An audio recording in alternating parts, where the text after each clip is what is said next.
Il faut dire que à l'avènement de Macky Sall. 2 ans après ñoom Y'en a marre bi ñu commencé di contester bëgg a commencé yënguwaat. waa après dañoo organiser un tir groupé si ñoom. Et comme il le dit ils n'étaient pas en odeur de sainteté. Avec le PDS alors durant le régime de Macky Sall ci la ñu commencé nag di teg ci seen kaw ay suspicions de financement occulte dem nañ ci sax ba viser l'ONG Oxfam dem ba bëgg koo retirer li nga xam ne moom mooy seen agrément dans un premier temps Lamine Diack la ñu feu Lamine Diack la ñu waxoon ne moom moo leen financé après ils ont visé ñi nga xam ne ñoom ñooy waa Oxfam ba ci biir mouvement bi tamit am na yeneen activistes yoo xam ne c'était des activistes pro pouvoir am na si ñoo xam ne ils ont un moment flirté avec Y'en a marre dañoo génn ñoom tamit ñuy renforcer les accusations de financement occulte contre les membres de Y'en a marre mais je n'ai pas compris Thiat à un moment donné Y'en a marre dafa disparaître de l'espace parce que yéen da ngeen def le travail de préparation de l'opinion du nouveau type de Sénégalais fexe ba jeunes yi intéressé wu à la chose politique à la gestion des collectivités locales mu am l'élection ñu tàmbali am l'élection d'un nouveau type de jeunes Sénégalais mais mouvement boobu nag ki nga xam ne moom moo ko capitalisé moom mooy l'avènement de Ousmane Sonko à partir de 2014-2015 il vient Y'en a marre dafay tirailler avec la classe politique. Ousmane Sonko il fait son apparition dans la scène politique il vient avec un discours nouveau avec un discours captivant et à l'époque en tant que journaliste on a dit ouf enfin quelqu'un qui nous amène d'autres sujets que PDS APR Ablaye Wade troisième alternance etc. C'est vrai que 2016 dellu si ngeen mais 2021 ci événement yi de 2021 à 2024 Doumane vous avez complètement disparu mais on ne vous a pas beaucoup vu sur le terrain de la contestation citoyenne. Et même avant en fait il faut comprendre que quand on venait d'arriver en 2011 on était iconoclaste lu bees la lu kenn xamul. Donc ça avait charmé tout le monde. Justement. Mais entre-temps il y a eu la naissance d'autres mouvements parce que du ñun rek ñoo fi nekk c'est pas à nous seuls di song xeex yëpp di daan yëpp am na fi ànd sàmm jikko yi. ñu bokk ci mais diriger wuñ ko après contre Macky Sall on est allé beaucoup plus sur des plateformes que sur des individualités de mouvement ñoo lànk aar lu ñu bokk M2D suñu milliard du res on est allé sur cette configuration parce que à un moment donné il fallait unir toutes les forces pour ñu mën a jëm ci xeex bi pour obtenir gain de cause contre Macky Sall parce que un seul mouvement ou un seul parti ne pouvait pas faire l'affaire et regarde toutes ces plateformes ñan ñoo ko doon coordonner pour la plupart c'était toujours soit Aliou Sané soit un autre membre de la société civile bi nga xamante ne nii xam nañ leen pour la plupart mais en tout cas pour la plupart Aliou Sané il a coordonné énormément de trucs et loolu li ko waral mooy il est arrivé à un moment où pour boole par exemple Thierno Alassane Sall ak Ousmane Sonko ci benn plateforme muy F24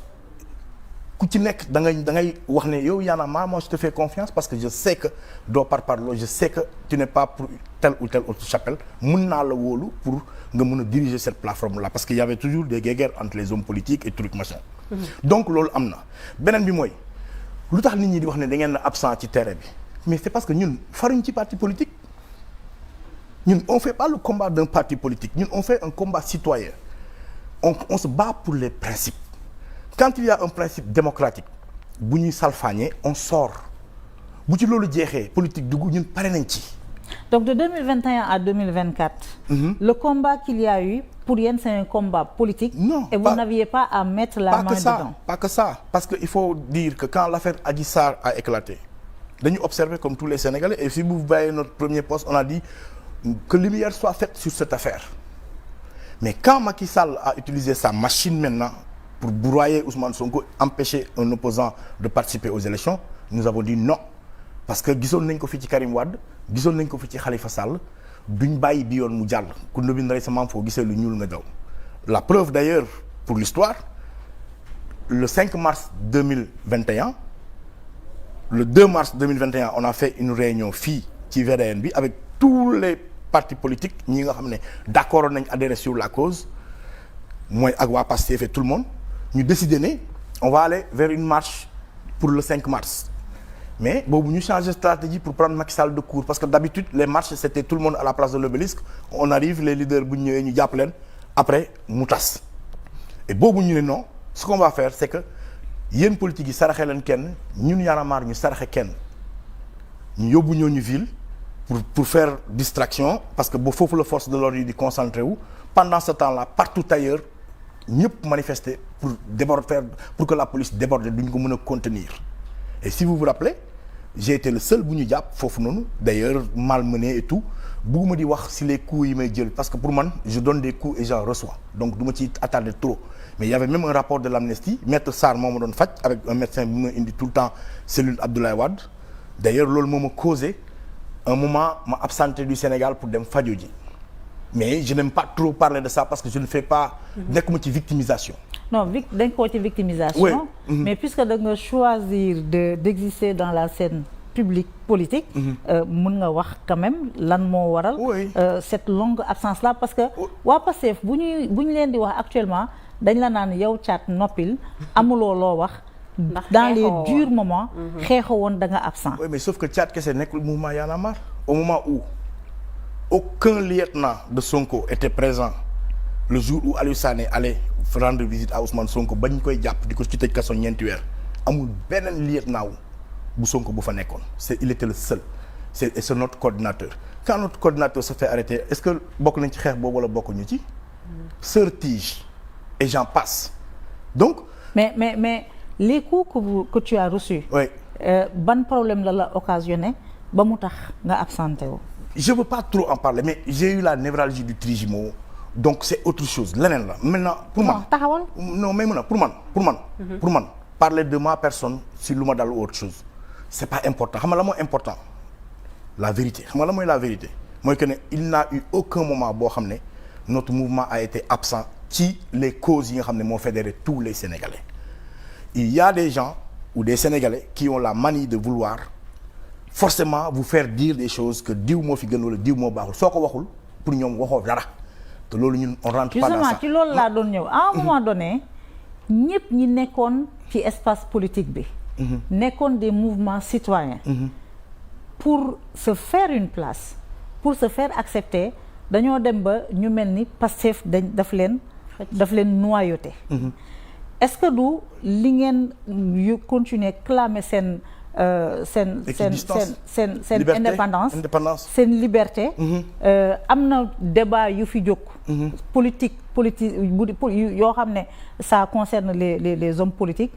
dugalu leen ci seen loxo da ngeen nekk taxaw et ngeen continuer di naan nous on est sur les principes est-ce que du loolu moo tax yéen ak waa Pastef ça n'a pas réellement pris waa Pastef dañuy noppi tant que vous vous taisez mais dès que ngeen jóg commencer exprimer wu dañuy dal seen kaw tàmbali di leen accuser naan li fi amoon amatu fi muccaat yi fi amoon amatu fi voilà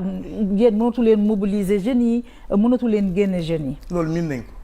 xam nga ñun par exemple man sama Kaolack bu ndaw bi ma tàmbalee PS ñoo ma njëkk a saaga PDS di ma tàccu. sonaloon ngeen Ablaye Diack. après waa PS ñëw ci opposition di ma tàccu PDS di ma saaga ñoom ñu ñëw pouvoir. ñu jóge ci loolu APR di ma tàcc parce que ñoo nekkoon opposition PDS di ma saaga parce que ñoo nekkoon pouvoir APR ñëw pouvoir di ma saaga PDS nem opposition di ma tàcc c'est le même principe moo répété waat tey APR moo nekk ci biti di ma tàccu Pastef moo nekk au pouvoir di ma saaga ça veut dire que ñun bougé wuñu suñu ligne on est là suñu constance am na waa APR yu bari yu ma laaj sa numéro oui la politique elle est bizarre au Sénégal loolu aussi il faut mu clair li may def defaluma ko waa APR defaluma ko waa ma Demba defaluma ko waa ma Samba ñun dañu am conviction lu ñu gëm suñu constance ci la ñuy des on l'a dit et répété nous ne serons jamais à la solde d'un parti politique ou d'un homme politique et nous ne ferons pas de commande politique ñun ci ay principe la ñuy taxaw kuñ ci bëgg ci kuñ ci bañ nga bañ ci et loolu